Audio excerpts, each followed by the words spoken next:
Ça, c'est un vieux dicton de chez moi. Moi, je suis un vrai Africain. Amen. Avec votre permission, nous allons nous lever. J'ai combien de minutes?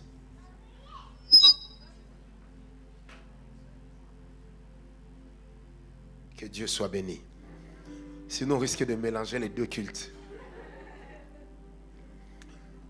Est-ce que tu peux élever ta voix? Tu vas parler au Seigneur. Les mains levées, tu parles au Seigneur. Tu demandes au Seigneur sa grâce. Tu demandes au Seigneur de t'enseigner. C'est le jour de la Pentecôte. Quelque chose va certainement se passer.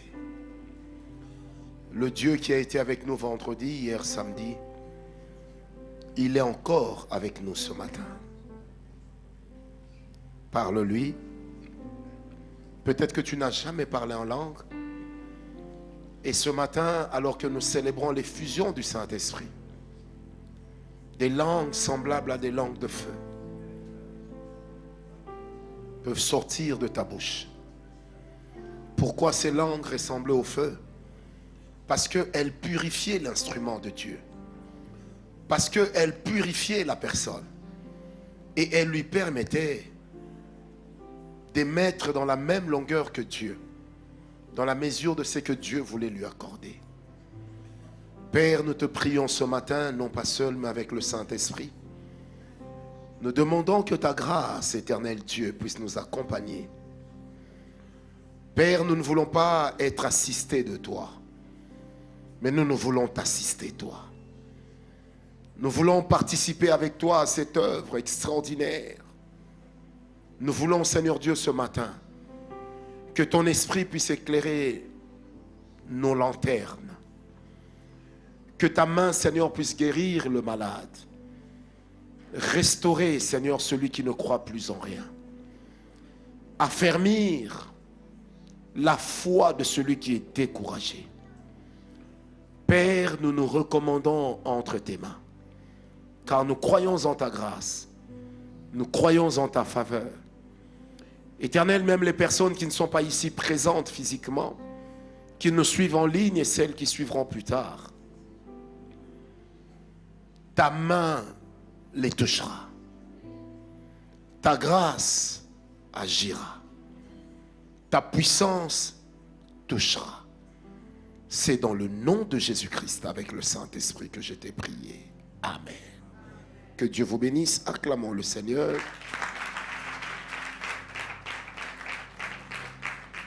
Que Dieu vous bénisse. Amen, amen.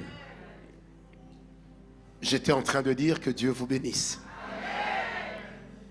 J'étais en train de dire que Dieu vous bénisse. Voilà, que Dieu vous bénisse. Accueillez toujours la bénédiction avec enthousiasme. Amen. Alors nous avions commencé l'enseignement depuis vendredi. Hier, il était un peu plus long et on a eu des moments de prière et je crois que le Seigneur nous a bénis. Amen. Le thème qui nous avait été confié, c'est la consécration. Nous avions expliqué c'était quoi la consécration. Nous avions parlé également de la consécration et de la sanctification. Quel était particulièrement leur point de différence? Un homme sanctifié n'est pas forcément un homme consacré.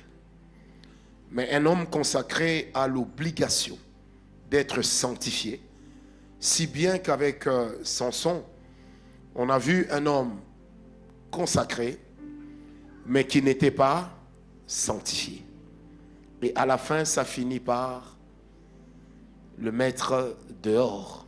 Nous avions également parlé sur les éléments qui gèrent la consécration dans la vie de l'homme. Le premier élément, nous l'avions tiré de Juges 17, verset 18, où la Bible parle de la manière dont Samson a ouvert son cœur.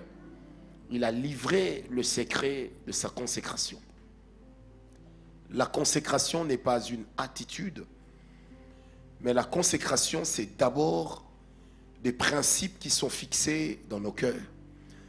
Et la définition la plus simple et la plus facile que nous avions donnée à la consécration, c'est que la consécration, c'est l'ensemble des choses à faire ou à ne pas faire pour atteindre les objectifs que Dieu vous assigne. Et dans les objectifs de Dieu, vous avez des objectifs à court terme, à moyen terme et à long terme. Et par rapport à chaque objectif, peut être attachée une consécration particulière. Nous avions insisté également pour dire que la consécration peut aussi avoir sa date de péremption dans la vie de l'homme. Une consécration que l'on conserve après son temps devient le poison même qui va vous tuer. C'est comme ça qu'on a vu comment est-ce que Moïse, à qui l'Éternel avait donné une indication particulière, la verge que tu as entre les mains, c'est celle que j'utiliserai pour travailler avec toi. Le jour où le Seigneur a voulu changer de plan, Moïse est resté sur le plan passé. Et il a perdu, il a manqué d'introduire le peuple dans Canaan. Amen. Alors, une des choses qui tue la consécration, c'est l'habitude. Ne prenez jamais l'habitude de Dieu, ni l'habitude de la présence de Dieu.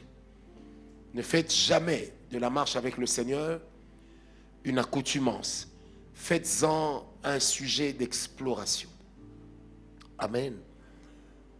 Ça veut dire à chaque fois que vous vous approchez de Dieu, dites-vous toujours, comme l'a dit David dans le psaume 27, « Emmène-moi sur le rocher que je ne puis atteindre. » Ça veut dire à chaque fois que vous marchez avec le Seigneur, cherchez à explorer des nouveaux horizons. Cherchez à explorer des espaces neufs avec Dieu. Cherchez à explorer des moments extraordinaires. Vous savez, si aujourd'hui, vivre dans la présence de Dieu n'intéresse plus tellement les gens, c'est parce que nous avons développé des automatismes. Quand on dit parlons en langue, tout de suite c'est à la fin on a mal à la tête. Quand on dit adorons Dieu, tout de suite, oh Seigneur, tu es le narcisse de Saron, le Dieu vivant, même quand des fois tu ne comprends pas ce que tu dis. Mais puisque ça sonne bien, alors ça veut dire que ça plaît à Dieu. Non. Les moments que nous passons avec Dieu doivent toujours être des moments de découverte. Parce que dans la présence de Dieu, la première chose que l'homme découvre, c'est la sainteté de Dieu. La deuxième chose que l'homme découvre, c'est sa propre identité. Parce que quand nous venons chez Dieu, Dieu nous révèle d'abord ce que nous sommes. Et c'est dans ce que nous sommes que nous allons découvrir la consécration qui doit être nôtre. Et j'ai précisé la question que Manoah avait posée à l'ange de Dieu. Lorsque l'ange a posé la question, a dit à la femme de Manoah, voilà, tu deviendras enceinte et tout ça. La Bible dit, lorsque Manoah a eu l'opportunité de parler, Manoah a dit, qu'est-ce que nous devons faire? Lorsque Dieu vous fait des grandes promesses, même si le Seigneur vous promet d'avoir la plus grande vision de la terre, posez-vous toujours la question, qu'est-ce que je dois faire? Quelle est la part qui m'est dévolue? Amen. Vous serez surpris de vous rendre compte qu'il existe plusieurs personnes dans nos églises qui ont reçu des promesses extraordinaires de Dieu, mais qui sont décédées sans en avoir vu l'accomplissement. Non pas parce qu'ils sont décédés comme les héros de Hébreux 11 ou Hébreux 12, mais ils sont décédés parce qu'ils n'ont pas su jouer leur partition. Donc c'est toujours important de ne pas s'habituer à Dieu. Amen. Et de toujours ne jamais oublier que pour tout ce que Dieu donne, un jour il demandera des comptes. Amen. Nous avions parlé du deuxième élément de la consécration qui était la valeur du sacré. Dans le sacré, hier, je me suis vraiment attardé là-dessus. J'ai parlé des trois choses qui sont sacrées dans l'Église. Premièrement, c'est la présence de Dieu dans le culte. Vous savez, il est une attitude qu'on ne peut pas avoir quand on vient chez Dieu. Non pas qu'on doit devenir hypocrite ou religieux, mais quand nous savons que je suis venu rencontrer Dieu, on ne se comporte pas comme n'importe comment. Parce que Dieu est grand. On ne vient pas dans la présence de Dieu Et puis on est en train de chiquer, comme si on suivait un match de football au nom de l'Occident. On ne vient pas dans la présence de Dieu. Et puis on sort 14 fois du culte, quitte à déranger même la quiétude des gens, au nom du fait que chacun est libre de faire ce qu'il veut. Non, dans la présence de Dieu, on ne fait pas ce qu'on veut. On fait ce que Dieu veut. Amen. La deuxième chose qui soit sacrée dans la présence de Dieu, c'est dans l'église, dans la consécration, pardon, c'est la parole de Dieu. Quand la parole de Dieu est prêchée, on ne fait pas des SMS. Vous savez, il y a des gens qui, pendant que vous prêchez, eux sont en train d'écrire aux autres. Tu as mangé? Raconte-moi un peu ta journée. Vous ne savez jamais dans le culte à quel moment Dieu peut vous toucher. À quel moment Dieu peut vous parler. À quel moment une parole peut être vôtre. N'attendez jamais la fin pour être touché.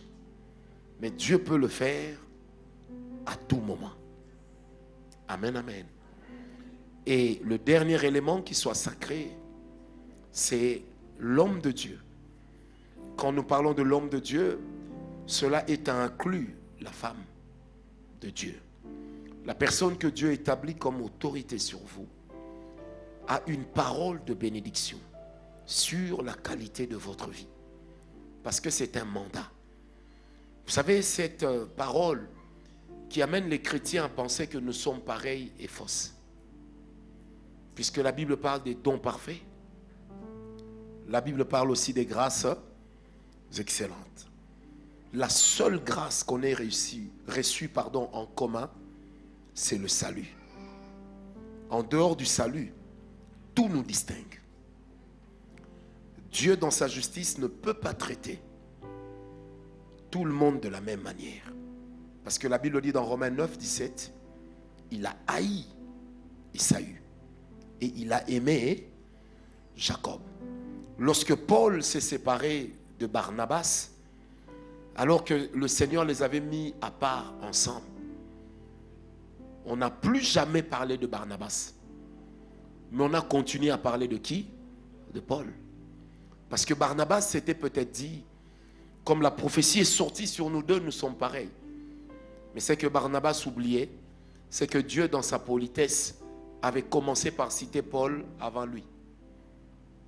Et quand il est sorti de la vie de Paul, d'autres personnes ont été introduites, comme Apollos, comme Silas, et bien d'autres, Tite, Philémon et consorts. Et on n'a plus jamais entendu parler d'Apollos. Quand vous ne réalisez pas la valeur de la personne que Dieu utilise pour votre bénédiction, c'est toujours vous qui perdez. Qui m'a donné un amen? Dis à ton voisin, réalise la valeur de notre pasteur. Dis-lui ça. Toi aussi, tu as vu parler trop vite. J'allais en profiter pour prendre un peu d'eau. Dis-lui encore.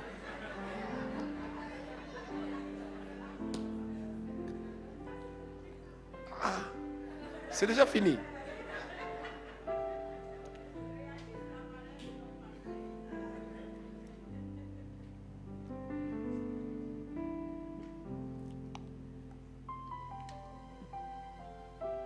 C'est parce que Papa Charles m'a regardé que j'ai eu soif. Amen, amen. Est-ce que quelqu'un m'a compris? Vous savez, des fois, nous faisons des longues prières, là où quelquefois une recommandation de notre pasteur devant Dieu peut faire l'affaire et arrêter l'histoire. Amen. En fait, des fois, vous vous battez parce que simplement, vous ne mettez pas chacun à sa place. Amen, amen. Est-ce que vous m'avez compris? Tu peux dire, oui, moi aussi je prie, Dieu m'exauce. Oui. Mais là où il y a une alliance, l'exaucement est garanti. Là où il n'y a que le salut, l'exaucement n'est pas toujours garanti. Être seulement bien avec l'autorité spirituelle que Dieu a établie sur toi, ça peut te faciliter la bénédiction. Et j'ai beaucoup de témoignages comme ça. Je me rappelle d'un frère qui est venu me voir une fois. Il me dit, je voudrais acheter cette Mercedes-là. Je lui ai dit, tu as combien? Il me dit, je n'ai que 10 000. J'ai dit, le vendeur dit quoi? Il me dit, non, mais il exige 17 000. Je lui ai dit, tu es prêt à ajouter combien? Il m'a dit, je n'ai que ça. J'ai dit, comporte-toi comme si j'étais commissionnaire. Donne-moi une commission. Il fait, ah. J'ai dit, toi, respecte les actes prophétiques. Il me remet 300 $. Après, je dis, va maintenant voir le vendeur. Il va te vendre ça à ton prix. Et le frère était tellement malin que quand il arrive là-bas, il dit au vendeur, je n'ai que 9 500. Mais le vendeur le lui vend quand même. Et le vendeur lui dit, je ne sais pas pourquoi je te vends ça. J'ai besoin d'argent et j'aime ma voiture. Mais je sens que quelque chose me dit que je dois te la vendre. Quand il est venu me dire ça, et puis il me dit, mais prophète, vous êtes sorcier, vous êtes... J'ai dit, pourquoi vous aimez croire que les sorciers sont plus grands que les ouins? Amen. Alors je déclare ce matin, avec l'autorité de notre pasteur, que tout ce qui est fermé dans ta vie va s'ouvrir. Que la main de Dieu sera sur toi. Même ton couple qui était en train de voler en éclats va être restauré. Le Seigneur va ramener dans ta vie toutes les personnes qui doivent travailler pour ta bénédiction. L'Éternel te rendra agréable dans les cœurs de ceux qui doivent décider en ta faveur. Quand il y aura un poste grand, c'est à toi qu'on pensera. Même ton ennemi sera en train de te servir, pensant te maudire. Et je déclare ce matin sur toi qu'aucune prévision de tes ennemis ne s'attachera à toi au nom de Jésus. Et que le Dieu des cieux t'ouvrira tellement les portes que toi tu feras entrer même les générations qui viendront après toi. Et je prie ce matin que le Dieu de cette maison, que le Dieu de la maison de Dieu soit une grâce extraordinaire permanente dans ta vie qui t'assurera protection et longévité. Au nom de Jésus, si les saints sont d'accord, qu'ils me disent Amen. Que Dieu vous bénisse. Amen, amen. Les avantages de la consécration. Prenez avec moi rapidement Daniel 1. Nous lirons le verset 8 au verset 17, mais je vais sauter quelques passages. Daniel 1, verset 8 au verset 17. Écoutons ce que déclare la parole de Dieu. Je lis le verset 8 et 9 d'abord. La Bible dit: Daniel résolut de ne pas se souiller par les mets du roi et par le vin dont le roi buvait. Et il pria le chef des eunuques de ne pas l'obliger à se souiller. Dieu fit trouver à Daniel grâce, faveur et grâce devant les chefs des eunuques. Sautons, verset 14. Il leur accorda, leur c'est Daniel et ses amis, il leur accorda ce qu'ils demandaient, et les éprouva pendant 10 jours. Au bout de 10 jours, ils avaient meilleur visage et plus d'embonpoint que tous les jeunes gens qui mangeaient les mets du roi. L'intendant emportait les mets et le vin qui leur étaient destinés, et il leur donnait des légumes. Dieu accorda à ces 4 jeunes gens de la science, de l'intelligence, dans toutes les lettres et de la sagesse. Daniel expliquait toutes les visions et tous les songes. Dites avec moi, toutes les visions et tous les songes. Amen, amen. Waouh, que Dieu vous bénisse. Cette histoire est connue de tout le monde, même de ceux qui n'aiment pas la Bible. Daniel et 3 de ses compagnons se sont retrouvés en Assyrie. C'était une terre étrangère qui ne priait pas le Dieu d'Israël. Or, eux, ils priaient le Dieu d'Israël. Ils étaient issus de bonnes familles. Ils avaient une bonne éducation. Et ils se sont retrouvés dans un camp, là où le roi était censé choisir ceux qui travailleraient avec lui. Mais il fallait qu'il soit intelligent, qu'il soit beau, qu'il soit grand, qu'il soit impressionnant. Surtout qu'il soit en bonne famille, en bonne santé, pardon. Parce que quelque part, il reflèterait plus tard l'image de la stabilité de la nation. Daniel et ses amis ont dit à celui qui était chargé de prendre soin d'eux, laisse-nous nous consacrer à Dieu. Nous mangerons des légumes, nous prendrons de l'eau, et dans 10 jours, vous verrez que nous serons en meilleur, en bon point, parce que Dieu nous fera grâce. 10 jours se sont écoulés lorsque on est venu voir Daniel et ses compagnons. Tout le monde s'est rendu compte qu'ils étaient en meilleure santé. Amen. Comment ils ont fait? Qu'est-ce qui s'est passé? Qu'est-ce qui s'est passé? La consécration a permis à Daniel et à ses amis d'avoir accès à la santé divine. Les 10 jours écoulés n'ont pas affecté leur santé. Parce que le maître de la santé, ce n'est pas la propreté, mais c'est Dieu. On peut être propre, bien manger, mais mourir quand même tôt. On peut vivre dans de bonnes conditions et mourir quand même tôt.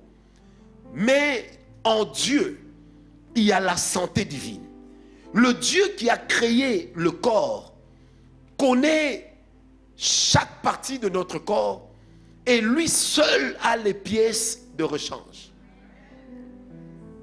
Il est capable de changer un rein. Il est capable de changer un œil.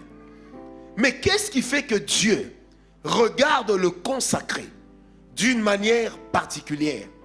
C'est parce que le consacré mène une vie qui préserve les intérêts de Dieu. Là où il y a les intérêts de Dieu, le Seigneur ne peut pas traiter une personne qui se sacrifie comme une personne qui est jouisseuse de la vie. Quelqu'un me comprend? Parce que la Bible dit que Dieu est juste. Par conséquent, dans sa justice et dans sa justesse, il ne peut pas traiter tout le monde de la même manière. Dieu est équitable dans ses jugements. Qui m'a donné un amen? Je disais, qui m'a donné un amen? Frère, vous serez d'accord avec moi que si vous êtes dans une barque, vous êtes la seule personne à savoir nager. Vous avez votre épouse et la cousine de votre épouse ou votre cousine. En cas de problème, la personne à secourir est identifiable. Donc même la cousine, elle-même saura que c'est sûr que c'est moi qu'on va abandonner. Parce que le Seigneur Jésus dit, là où sera ton trésor, c'est là que tu mettras ton cœur. Alors, puisque la consécration est une marche qui nous permet de laisser Dieu aisément atteindre ses objectifs avec et au travers de nous, ça veut dire que nous devenons des porteurs de l'intérêt de Dieu. Par conséquent, Dieu nous assure la santé divine. Vous savez, des fois, vous développez certaines maladies parce que Dieu n'a pas encore vu un intérêt en vous. Vous savez, quand vous lisez Actes des Apôtres, on n'a pas ressuscité Tabitha Dorcas parce qu'elle était belle. On ne l'a pas ressuscitée parce qu'elle chantait à la chorale. Mais on l'a ressuscitée parce que d'un point de vue social, sa mort était une perte pour l'Église. Donc le fait qu'elle cousait des vêtements, qu'elle donnait gratuitement, les gens ont dit à Pierre, mais cette dame qui est morte, elle s'est occupée de nous tous. Qui d'entre nous n'a pas un morceau de vêtement pris chez elle? Bien-aimé, Dieu n'a pas dit à Pierre, va la ressusciter. Non. Mais la Bible dit, Pierre a été rempli de compassion. Et il est allé prier. Et Tabitha Dorcas était ressuscitée. Donc la résurrection de Tabitha, elle ne la devait pas à des forts moments de prière. Mais elle la devait au fait que dans l'église, quand certaines personnes priaient pour dire, Seigneur, je n'ai rien à manger, Je n'ai rien à mettre sur mon corps. Pendant que Dieu cherche la solution, quand l'ange vient, il voit que Tabitha a donné la solution. Et comme Dieu ne peut pas devoir quelque chose à quelqu'un, quand Tabitha meurt, Dieu dit, c'est l'opportunité de payer ma dette. Et Tabitha est ressuscitée. Et c'est le principe par lequel même Job a reçu la visitation de Dieu. Un jour, il a dit à Dieu, il dit, mais Seigneur, lorsque l'indigent manquait, lorsque le pauvre pleurait, je lui donnais de quoi se vêtir. J'étais son avocat. Et il ajoute, la bénédiction de l'indigent est venue chez moi. Autrement dit, une part de ma bénédiction ne vient pas seulement du travail, mais ça vient d'abord de la réponse que je donne aux problèmes des autres. Frères, sœurs, si tu veux profiter de certaines choses de Dieu, consacre-toi. La consécration te donnera de poser des actes qui feront que Dieu puisse te bénir. Frère, quand un saint meurt, quand un consacré meurt vite, Dieu perd. Et comme Dieu n'aime pas perdre, il renouvellera ta santé. Amen, amen. Vous savez, l'année passée, je me suis retrouvé devant le médecin. Je devais passer une batterie d'examens. À Kinshasa, je passe les examens au mois de janvier, comme chaque année. On me fait le check-up, on dit, vous allez très bien. J'arrive au Canada, je dois refaire les mêmes examens. J'attends les résultats 2, 3 jours, 1 semaine, 2 semaines. Et puis, je reçois un coup de fil de l'hôpital. On me dit, il y a un souci, venez. Quand je viens, le médecin me dit, quand je regarde le cliché, vous avez un cancer des poumons. J'ai commencé à rire. Alors, en voyant sa tête, on pouvait lire qu'il se disait, le gars doit être devenu fou à cause de la mauvaise nouvelle. Et puis je lui dis, monsieur, des gens comme moi ne mourront pas vite. Et je n'ai jamais fumé. Il me dit, pourquoi? J'ai dit, Dieu a tellement d'intérêt chez moi que si je meurs, c'est un investissement perdu. Et quand je suis sorti de là, j'ai été acheter du café et des beignets. Quand j'arrive à la maison, j'explique à ma femme. Tout de suite après, je m'endors et je ronfle. Et puis ma femme me réveille. Elle dit, mais comment tu peux dormir et ronfler comme ça avec une mauvaise nouvelle? Je lui dis non. La mauvaise nouvelle, c'est la part de Dieu. Moi, je suis un homme consacré. J'ai dit à ma femme, je ne vois pas de quoi le diable peut m'accuser maintenant. Donc dormons. Et elle me dit, il fait jour. J'ai dit, dormons. C'est la nuit maintenant. Quelqu'un me comprend? 1 mois plus tard, je repasse les mêmes examens.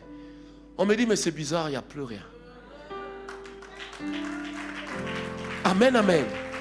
Lorsque vous êtes une personne consacrée, Dieu s'occupera de vous. Vous savez, en 2020, je suis bloqué à Kinshasa, ma femme bloquée dans un autre pays. Elle a fait un accident sur les marches de la maison.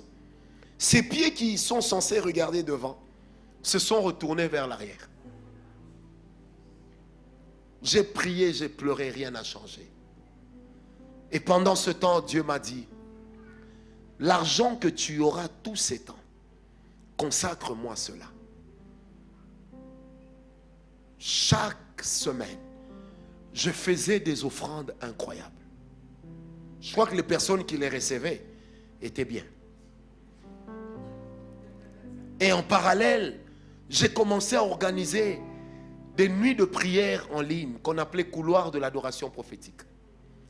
Et un jour, pendant que j'étais assis, en train de donner des prophéties aux gens qui me suivaient de par le monde, j'ai vu mon fils qui m'écrivait, papa, ça va? Vous savez, quand un enfant dit papa ça va, généralement c'est qu'il y a un besoin. Sinon, un problème. Puis je vois, il lance l'appel vidéo. Je ne sais pas répondre, je suis en train de prêcher, j'étais assis. Quand j'ai fini, je suis tout de suite allé aux installations. J'ai dit, allô, petit, c'est quoi? Il m'a dit, parce que des fois mon fils m'appelle mon fils. Il m'a dit, mon fils, tu as intérêt à allumer la vidéo, hein? J'ai dit, pourquoi? Il dit, tu as intérêt à allumer, pose pas de questions. Puis parlez vite. Les médecins avaient dit à ma femme, vous ne pourrez pas marcher avant 1 année. Et pendant ce temps, les gens se moquaient de nous. Dieu l'a frappé. Ce sont des fétiches. C'est le retour des fétiches. J'avais très mal. J'ai passé 40 jours chez moi à la maison en dormant dans le jardin. Je dormais avec mes gardes et mes chiens. Même les chiens comprenaient qu'il ne fallait pas s'approcher de moi la nuit quand je priais. Frère, ce jour-là, quand j'ai pris mon téléphone, j'ai mis la caméra. J'ai vu ma femme qui dansait debout devant le miroir sans ses béquilles. Amen. Amen. J'étais tellement ému que les larmes ont coulé de mes yeux. Et dans mon cœur, j'ai commencé à dire, Seigneur, tu es fidèle. Et une parole s'est adressée à moi. À la fidélité de l'homme, Dieu exagère. Amen. Qui m'a donné un amen? Et elle était guérie. On lui avait dit, jamais plus tu ne mettras de talons. Elle en met. Elle n'arrive même pas à s'en passer. Quelqu'un me comprend? Parce que la consécration te donnera accès à la provision de Dieu. Et dans la provision de Dieu, la guérison est dedans. Parce que la Bible dit, par ses meurtrissures, nous sommes guéris. Amen. Vous savez, des fois, pour certaines choses, ne prie pas comme tout le monde. Il est de ces choses où il faut dire à Dieu, Seigneur, souviens-toi que quand ça n'allait pas, je n'ai pas murmuré. Je me suis tourné vers toi. Souviens-toi que quand les gens se moquaient de moi, je pouvais abandonner. J'étais blessé. Mais j'ai regardé vers toi. Ça, il y a des moments où il faut dire à Dieu, je pouvais faire comme tout le monde, mais je ne l'ai pas fait. Vous savez, quand on est venu dire à Ézéchias, on lui a dit, et le prophète qui lui parle n'est pas un prophète lambda, c'est un grand prophète. Il lui dit, Dieu a dit, tu es en train de mourir, prépare ton testament. Vous savez, Ézéchias a réagi comme un père africain. C'est quand vous dites à un père africain de préparer son testament, il a comme l'impression que vous le condamnez à mourir dans les prochains jours. Ézéchias a laissé le prophète sortir. Mais lisez les paroles d'Ézéchias. Waouh! La Bible dit, il se tourna contre le mur. Il cria vers Dieu. Il n'a pas dit guéris-moi. Il n'a pas dit sauve-moi. Il a dit Seigneur, souviens-toi.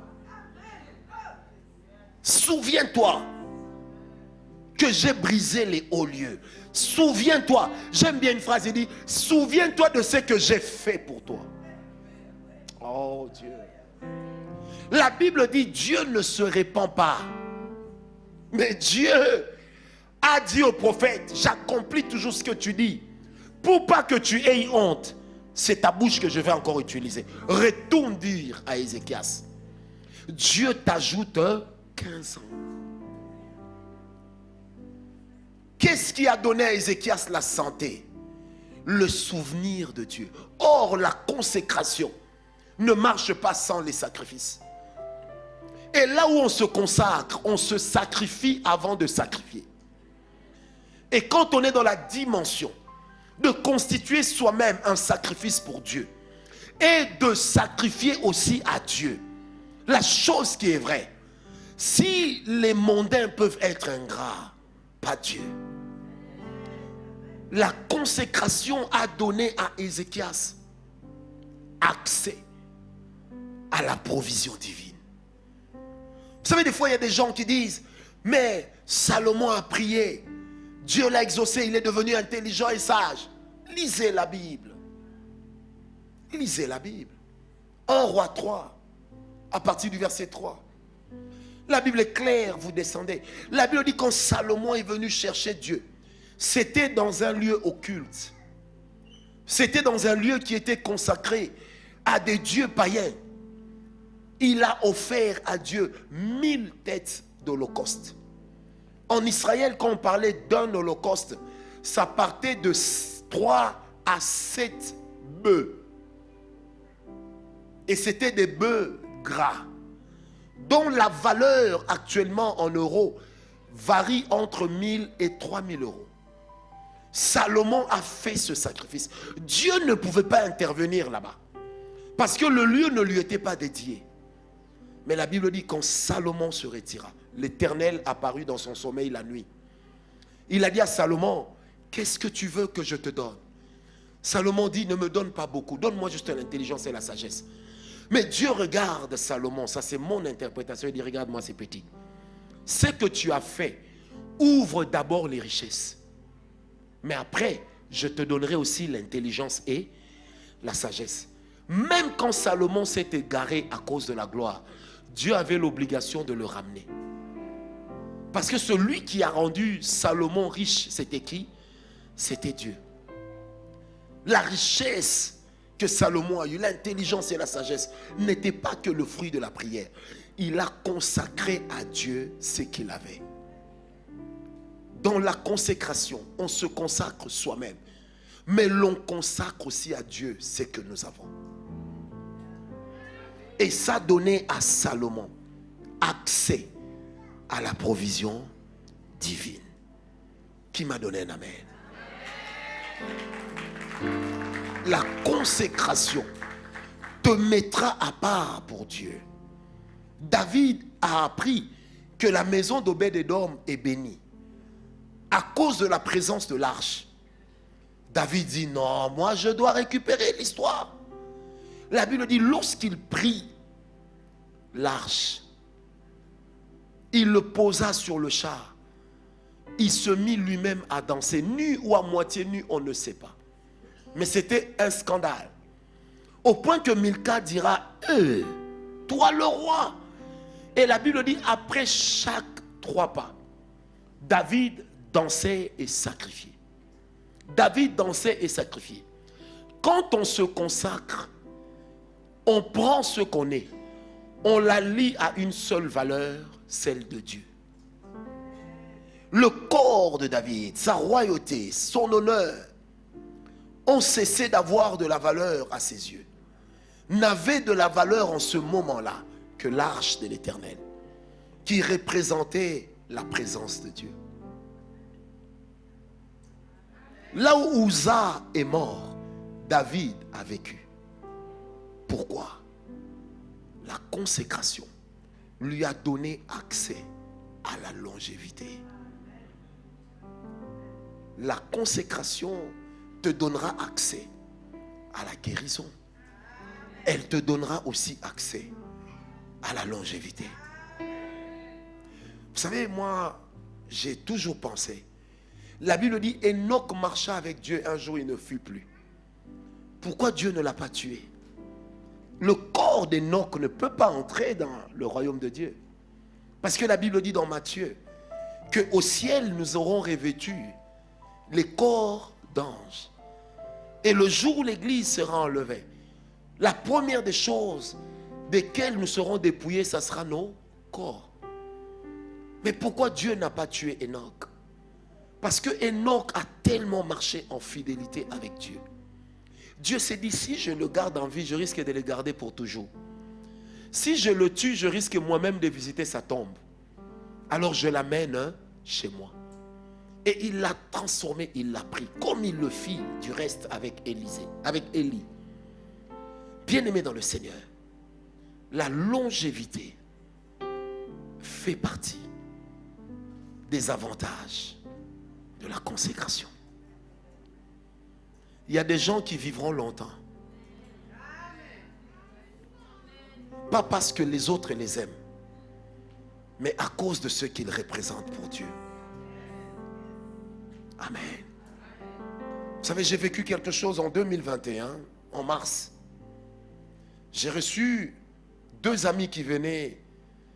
L'un venait de la Belgique, l'autre du Canada. Ils sont venus. Et puis, je leur ai dit, chacun de vous prendra un culte.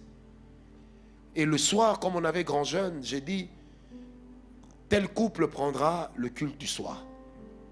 Ce dimanche, quand ils sont venus, le Saint-Esprit m'a dit, pour leur donner la rémunération de prédicateur, ne bouge pas la caisse de l'église. Toi-même paye ça. J'ai dit à Dieu, ah! Il m'a dit, toi-même paye. Le premier termine, je lui donne l'argent. Le deuxième termine, je lui donne aussi sa collation. Il me dit, mon cher, c'est beaucoup d'argent. J'ai dit, Dieu m'a dit de te donner ce montant. Toi, ne refuse pas. Le soir, quand le couple prêche, le Seigneur me dit, toi-même paye. J'ai dit, ça c'est une exagération. La même nuit, j'ai connu un accident grave.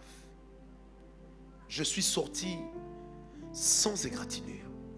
Il y a eu des blessés et tout. Les gens ont parlé, ils ont crié. Quand j'ai appelé ma femme, j'ai dit, chérie, regarde ce qui m'est arrivé. Elle a crié, non, non, non. J'ai dit, quoi? Elle me dit, je travaillais devant l'ordinateur. J'ai vu quelqu'un m'apparaître et me dire, c'est le confinement. On va tuer ton mari. Loin de toi. Tu ne pourras même pas voir son corps. Et je lui dis, comment tu as réagi? Elle dit, la parole qui est montée dans mon cœur, c'est que mon mari est un homme qui fait beaucoup de sacrifices. Il ne peut pas mourir comme ça. Ce jour-là, j'ai compris.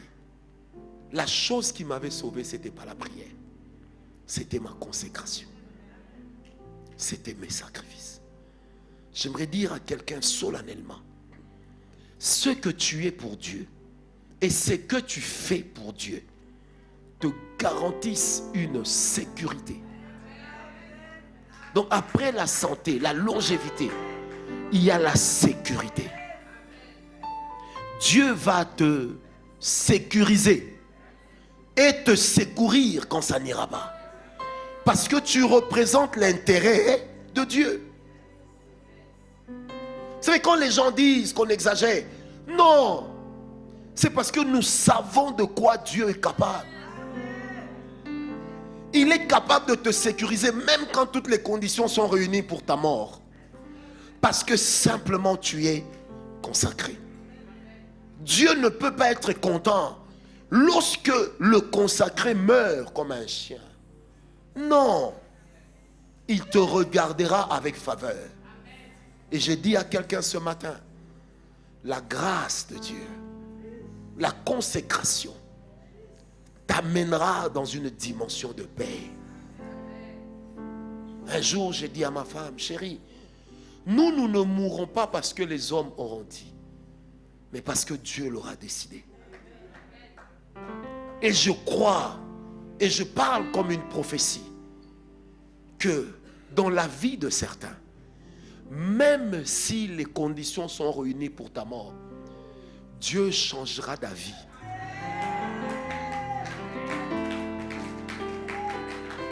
Amen. Vous savez, la prophétesse qui m'accompagne était dans le coma pendant le confinement. On a monté une chaîne de prière avec les pasteurs. Bizarrement, quand je priais pour elle, au début j'ai vu la mort, elle était là. Après, le Seigneur a déposé une parole dans mon cœur. À chaque fois que je priais, je dis, Seigneur, quand nous étions jeunes, comme tout le monde, on n'a pas fait comme tout le monde. Quand nos amis à 20 ans allaient dans des boîtes de nuit, nous on allait à la prière. Quand nos amis à 18 ans allaient draguer les filles ou disaient oui à des garçons, nous on partait sur les montagnes en prière. Quand les amis attendaient de manger, nous on sortait affamés, en train de toquer aux portes des gens. pour leur prêcher Jésus. Nous n'étions pas des enfants de pauvres. Non. Mais je disais à Dieu, Seigneur, si tu peux laisser quelqu'un de fidèle mourir comme ça, quelle garantie tu me donnes que pour moi ça sera différent? Quelqu'un m'a compris. Je prie Dieu ce matin que tu aies accès à la longévité, que tu aies accès à la sécurité. Voilà pourquoi la Bible dit, ils te feront la guerre, mais ils ne te vaincront pas. Si le combat est à l'Éternel, montrons à Dieu que nous avons abandonné ce combat entre tes mains. Mais quel est l'intérêt de Dieu en nous? Quel est l'intérêt? On ne chante pas pour Dieu parce qu'on a une belle voix. On chante pour Dieu parce que la vie de celui qui chante doit être l'offrande à celui qui est chanté. Quand dans une chorale, on chante par talent, et dans une chorale, on chante par dévotion à Dieu, même quand les voix ne sont pas bonnes, vous sentez l'onction, sentez la présence de Dieu. Quelqu'un me comprend? Dans ces trois premières choses demeurent la santé divine, la sécurité divine, la longévité, la sécurité. Vous savez, il y a des fois quand tu pries, moi ça m'arrive, où tu dis à Dieu, je suis fatigué, je ne sais plus quoi te dire. Assume tes responsabilités. Et vous allez voir que Dieu est un Père responsable.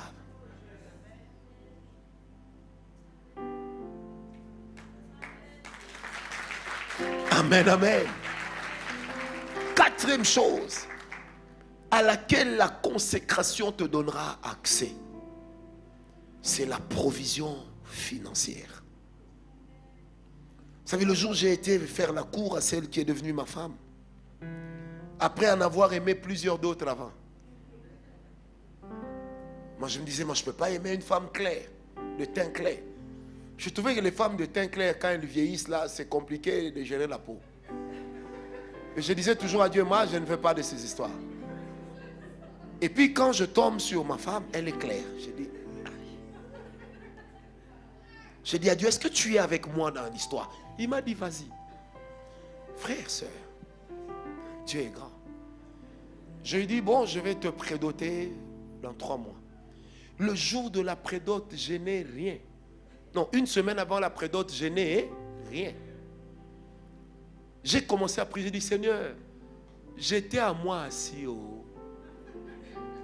Assume ta responsabilité. Montre-moi que tu donnes aussi l'argent aux gens. Que Dieu soit témoin. J'ai prié. L'Esprit de Dieu m'a dit, prends ton taxi. Va à tel endroit. J'ai pris le taxi.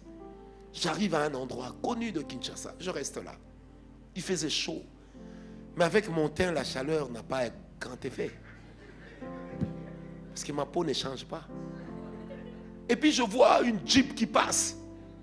Et un ami, aujourd'hui mort, il m'appelait Aigle. Il baisse la bête, il dit, Aigle. Je dis, oh. Il dit, mais je te cherche. La manière dont il a dit, j'ai senti que c'est intéressant. Et puis je lui fais ça. Je suis là. Et il m'a fait ça. Je tourne. Quand il tourne, il vient là où je suis.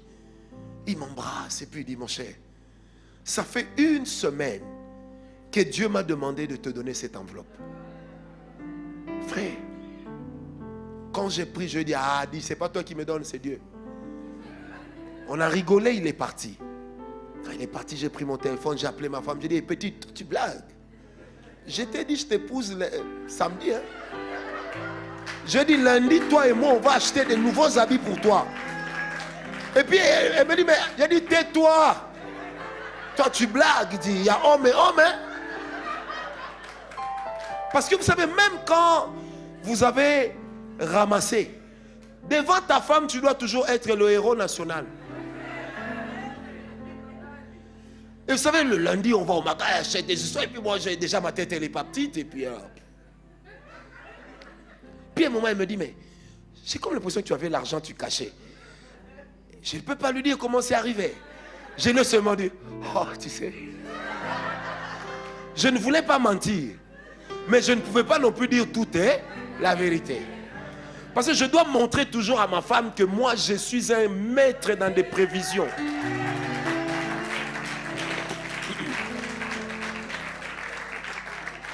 Amen. Et quand on prépare le mariage, ma mère m'appelle. Elle dit, tu es mon premier garçon, je vais tout faire. Louer le plus bel hôtel de Kinshasa, la plus belle salle, je paye. Elle me dit, je suis prête à aller jusqu'à 60 000 euros de dépenses. J'ai dit à ma femme, ça c'est l'eau chaude. Ça ne déchire pas l'habit, mais ça enlève seulement la couleur. J'ai dit, toi et moi, on va se marier. C'est Dieu qui donnera l'argent. Plus on avançait, moins elle prenait le téléphone. Et à 3 mois du mariage, quand tu appelles, c'était le téléphone de votre correspondant. Ma femme me dit, mais comment? Je dis, sois calme. Je lui ai dit, quand tu m'as trouvé, je t'ai dit, je ne suis pas un aventurier. Je sers Dieu. Et Dieu s'occupera de moi. Frère, on a vu des choses. J'ai dit à un grand cousin, écoute, je viendrai déposer à chaque fois l'argent chez toi. Tu garderas pour moi. En une semaine, je lui ai déposé plus de 25 000 euros.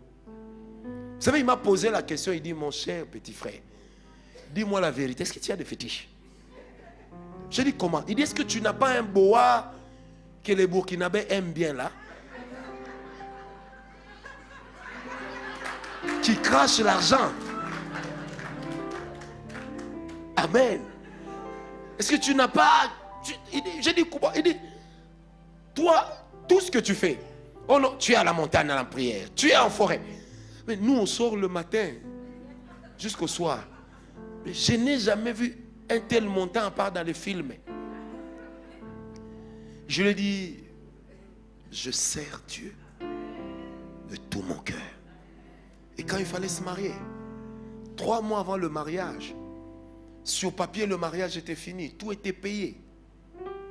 Au point que je pouvais même me permettre des extra bêtes. Et le jour du mariage, le matin, je m'ennuyais. Parce que tout était trop bien fait. Et quand on s'est marié, j'ai acheté une voiture 2 semaines après. Amen. Mon père était convaincu que c'est ma mère. Ma mère convaincue que c'est mon père. Moi-même sachant que c'était ni l'un ni l'autre. Mais c'était les finances de Dieu. Quand tu te consacres, tu auras accès aux finances de Dieu.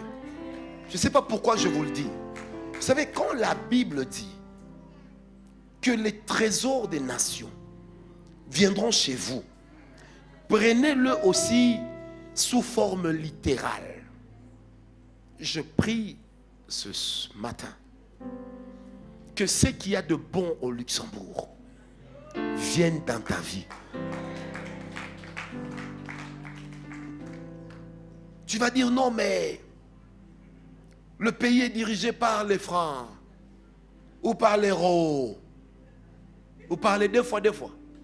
Tu peux le dire, mais n'oublie pas, Daniel a été élevé au milieu des sorciers, des satrapes, des astrologues. Amen. Il a été élevé au milieu des personnes qui sont spirituellement plus élevées que la franc-maçonnerie actuelle. Mais Dieu a donné à Daniel une place de choix. Ta consécration fera que même dans des situations spirituellement compliquées, Dieu travaille au travers de toi. Nous n'allons pas empêcher à nos enfants de faire la politique. Nous n'allons pas empêcher à nos enfants d'aller dans des grosses affaires. Non, nous allons les encourager.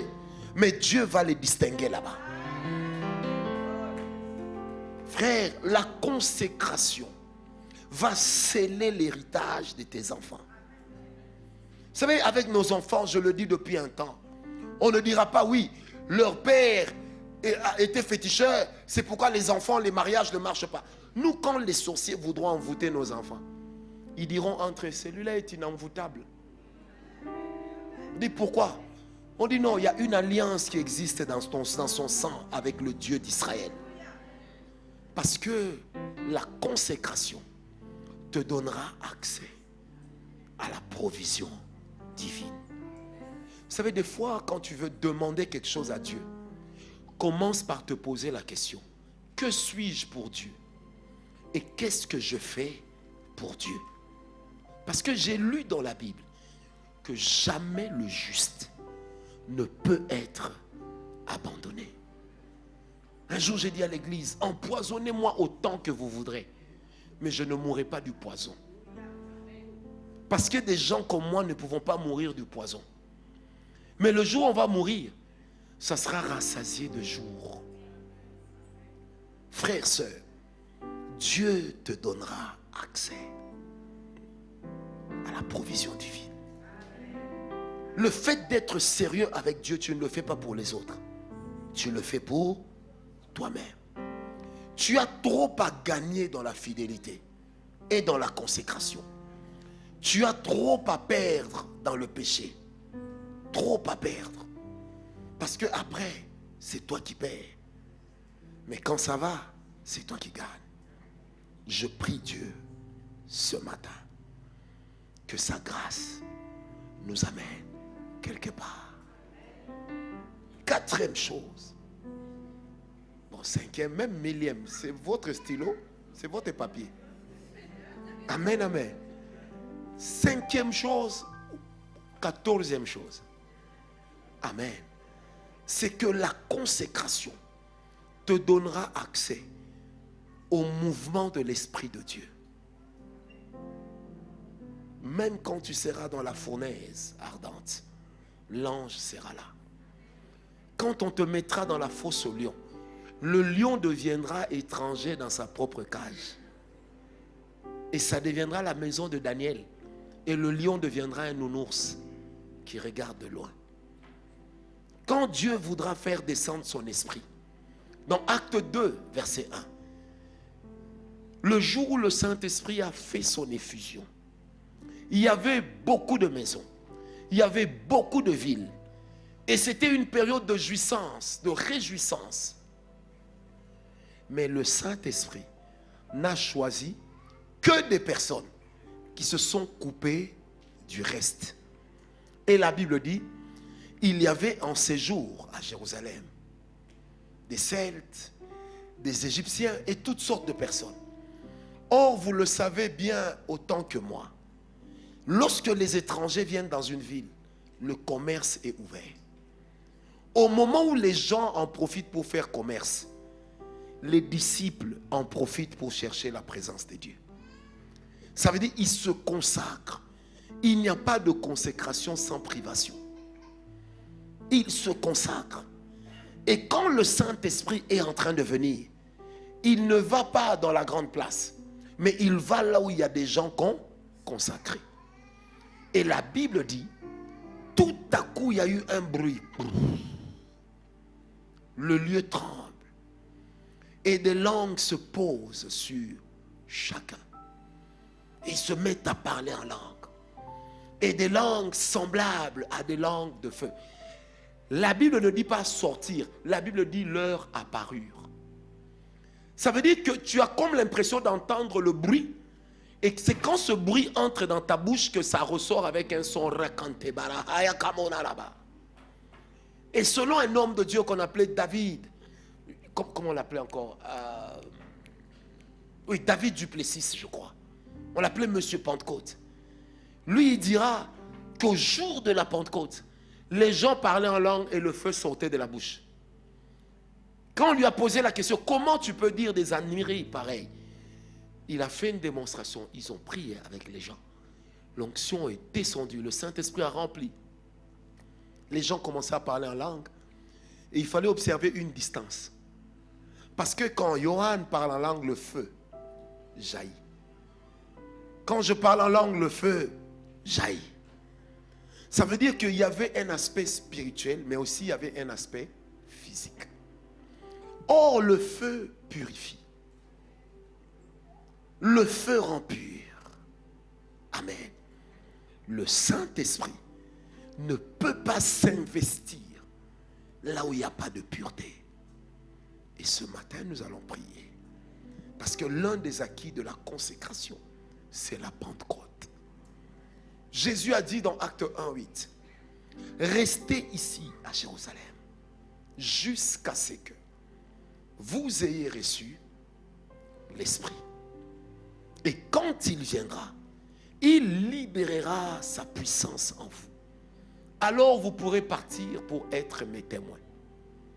Parce que la consécration donne accès à la plénitude. Et la plénitude amène l'équipement spirituel.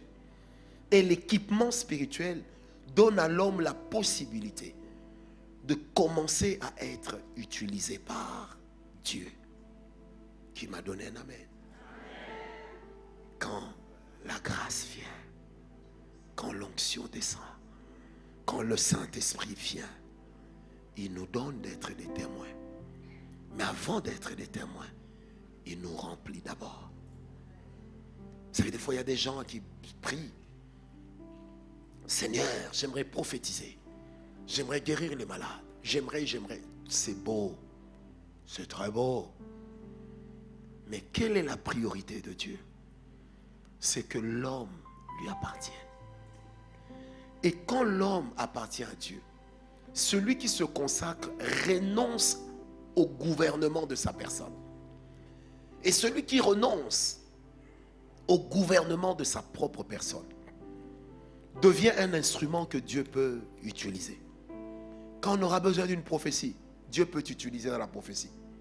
Quand on aura besoin de la guérison, Dieu peut t'utiliser pour la guérison. Lorsqu'on aura besoin d'un miracle, Dieu... Et puis les gens vont dire, mais tiens, comment ça se fait que tu sais tout faire? Je ne sais pas tout faire, mais j'ai l'esprit qui peut tout. C'est pourquoi l'apôtre dit dans Philippiens, je peux tout par celui qui me fortifie. Parce que j'ai le Saint-Esprit. Parce que je lui suis consacré. Alors je deviens capable de pouvoir tout faire. Parce que je suis à la disposition de sa personne. Et là, quand je prie, je dis, Seigneur, si ce matin tu as besoin d'une bouche, ben, prends la mienne. Si tu veux des pieds, je te donne même les jambes avec. Si tu veux les mains, je te donne les bras avec. Si tu veux un dos, je te donne le mien. Mais tout ce que je veux, c'est que tu saches que je suis là pour toi. Est-ce que quelqu'un peut faire cette prière? Élève ta voix, fais cette prière, parle à Dieu. Dis-lui que tu es là pour lui. Dis-lui que tu es là pour être utilisé par lui. Élève la voix, parle au roi des rois. Élève la voix, parle au roi. Rappelle-lui ta consécration. Je ne sais pas pourquoi, mais j'aimerais le dire. Que Dieu se souvienne aussi de ta maison. À chaque fois que moi je regarde ma femme, je dis toujours, Seigneur, avec toute cette beauté, elle aurait pu faire comme toutes les autres, mais elle est là en train de te servir. Souviens-toi de ça. J'ai eu l'opportunité moi aussi de faire comme tout le monde. J'aurais pu faire comme certains, mélanger Jésus avec l'occultisme, mais je ne l'ai jamais fait.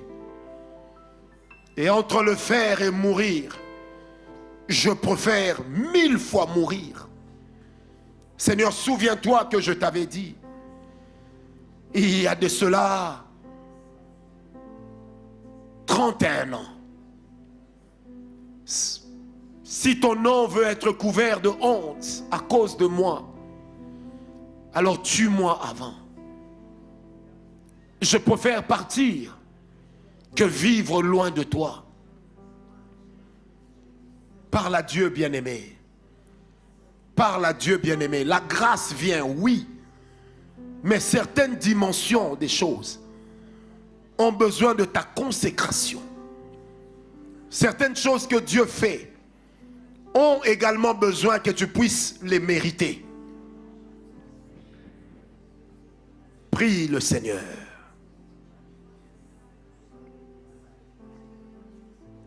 Augmente le son, Azraël.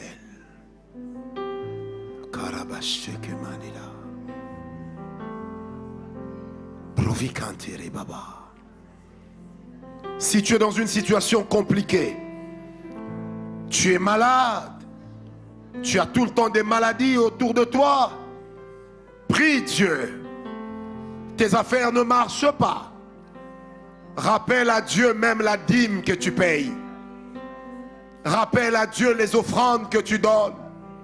Tu ne les jettes pas, pourvu que cela ait de la valeur à tes yeux. Parle à Dieu. Rappelle-lui ce que tu fais. Rappelle-lui ce que tu es. Rappelle-lui ce qu'il est pour toi. Rappelle-lui.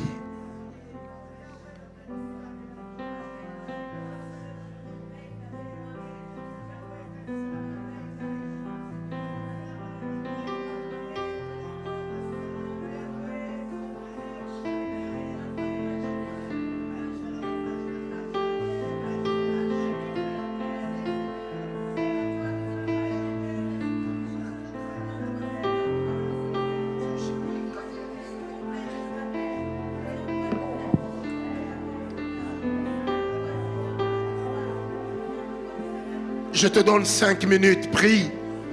Même si tu dois prier en battant les mains. Parce que tu es en train de faire valoir ta consécration. Tu es en train de faire valoir ton sacrifice. Prie, prie. Pas même les mains pour brouiller les pistes de ta voix, mais prie.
Dieu. Père, je prie ce matin que tu entendes la voix de ton peuple. Je ne sais pas pourquoi, mais je sens dans mon cœur que je dois dire cette parole à quelqu'un. Et tu comprendras que c'est à toi que ça s'adresse, parce que ça s'adresse à plusieurs. L'Éternel te dit, je ne t'ai pas oublié, je ne t'ai pas abandonné. Il dit, je ne t'ai pas oublié, je ne t'ai pas abandonné. Quand bien même tu seras essoufflé, continue à te confier à Dieu. Car celui qui fait confiance à l'Éternel n'aura point hâte de fuir. Tu es fatigué pour la santé de ta femme, de ton mari, tu es fatigué pour la santé de tes enfants.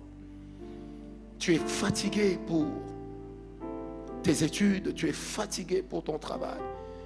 Tu es fatigué pour tes démarches de documents, tu es fatigué. Fatigué. Spirituellement épuisé. Tu as comme l'impression d'avoir été déconnecté de ta source. Je sens ça dans mon cœur fort. Je te donne encore 1 minute. Parle à Dieu. Parle à Dieu. Parle à Dieu. Parle à Dieu. Pendant que tu es en train de parler au Seigneur maintenant, je te prie de te tenir debout, s'il te plaît. Continue à parler à Dieu, mais tiens-toi debout. Alléluia.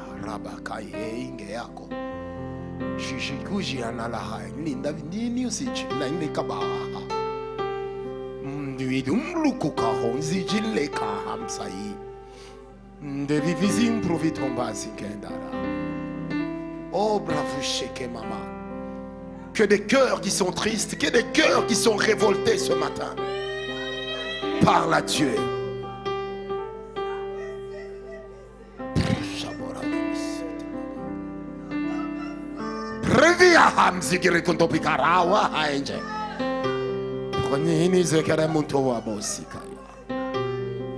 Parle à Dieu, parle à Dieu. Je sens la présence de Dieu. Continue à parler à Dieu. Oublie un peu ton voisin, ta voisine. Parle à Dieu. Tu es épuisé. Tes genoux se lassent. Ton endurance affaiblit. Ta foi s'est courbée. Crie à Dieu. Je sens tellement ça chez certaines personnes. C'est comme des cris qui vont monter de leur cœur. Parce que c'est leur esprit qui parle à Dieu.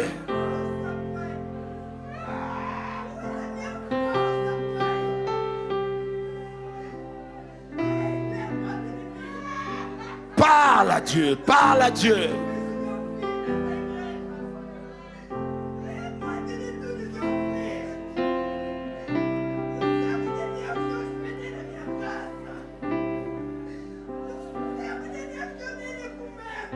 Parle à Dieu, parle à Dieu. Ne t'inquiète pas pour ton voisin, parle à Dieu. Ne te dis pas, qu'est-ce que les gens vont penser? Tu es épuisé. Tu es là de tout. Il y a une lassitude qui s'est installée. Il y a un épuisement qui est entré. Les gens te croient fort. Mais toi-même, tu sais que tu as fléchi. Tu as comme l'impression de ne pas retrouver le nord. Crie à Dieu. Même si c'est un cri de révolte, pousse-le. Dieu est Père. Dieu est Père. Oh,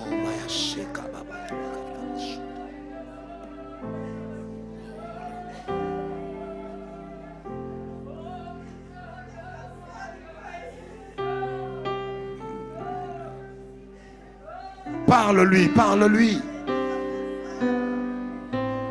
Je le sens dans mon cœur que tu dois encore lui parler.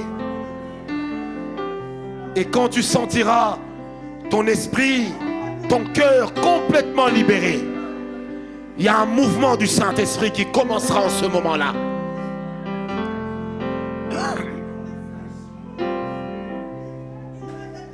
On aura le temps de faire un service prophétique dans le second culte. Mais dans ce culte, c'est l'objectif que Dieu s'est assigné. Parle à Dieu. Parle à Dieu. Seigneur, je me viens sur la montagne. Dans ma main, j'ai le sacrifice de ma vie. Dans ma main, Seigneur, je tiens ma vie. Et toi, de l'autre côté, Seigneur, tu montes avec le feu.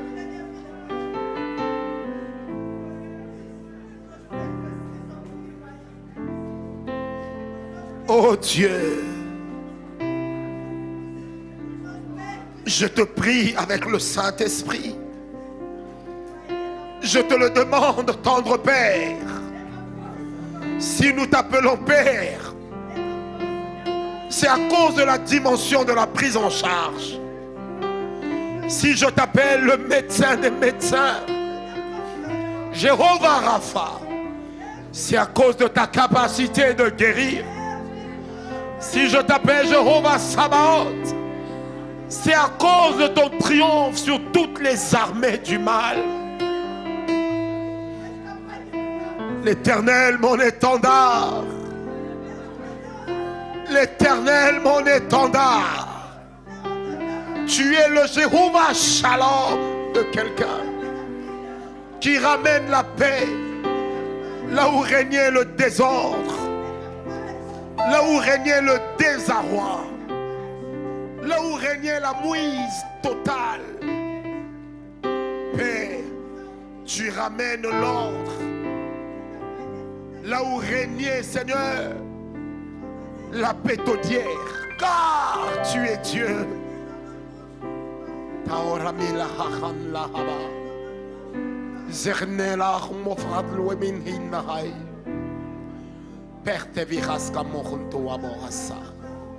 Est-ce que tu peux lever ta main droite?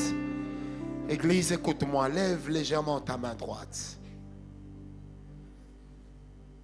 Que Dieu donne à ta main l'autorité de parler à la situation qui te défie et que cette situation fléchisse. Je te donne une seule minute. Parle à toute situation compliquée. Ne supplie pas, ne demande pas, ordonne. Je te donne une minute. Et tout le monde bat les mains en priant. Parle à la situation.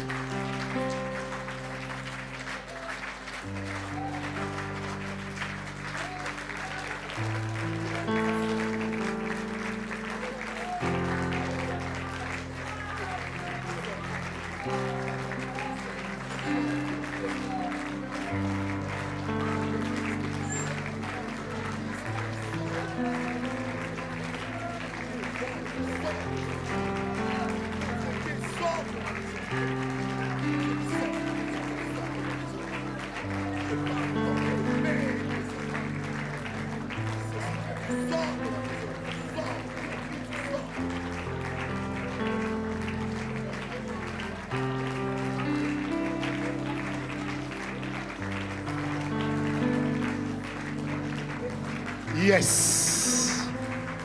Écoute-moi, tu as parlé. Lève légèrement tes mains dans la présence de Dieu. Je vais prier. Et nous n'allons pas déborder. Je vais prier.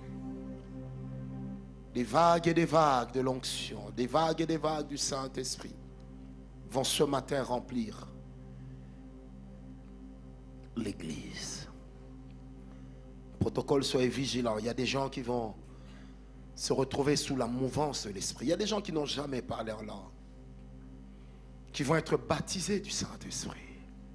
Il y en a qui vont rire, il y en a qui vont pleurer, il y en a qui vont crier, il y en a qui vont sombrer dans un grand mutisme en ce moment. L'Esprit de Dieu fera comme il veut. Des cœurs tristes vont être remplis de joie. Et ceux qui vont pleurer ne vont pas pleurer de douleur, mais ils vont pleurer de joie aussi. Attention, il y a quelque chose qui arrive. la maladie que tu as amenée ce matin, l'Éternel va t'en débarrasser. C'est une écharde que tu as portée. Et je prie Dieu que cette maladie quitte ton corps, quitte ton âme. Donne-moi un son. Quelque chose arrive. Il y a des dons et des grâces qui vont même être réactivés. Des dons de prophétie, des paroles de connaissance, d'opération des miracles, de guérison, de diversité d'esprit, de langue, de discernement des esprits, de la parole de sagesse. L'onction de Dieu est en train de travailler. Ne sois pas distrait. La grâce de Dieu est en train de travailler. Ne sois pas distrait. Le Seigneur est en train de travailler. Il n'est pas venu chez ton voisin. La grâce ne coule pas sur ton voisin, mais sur toi.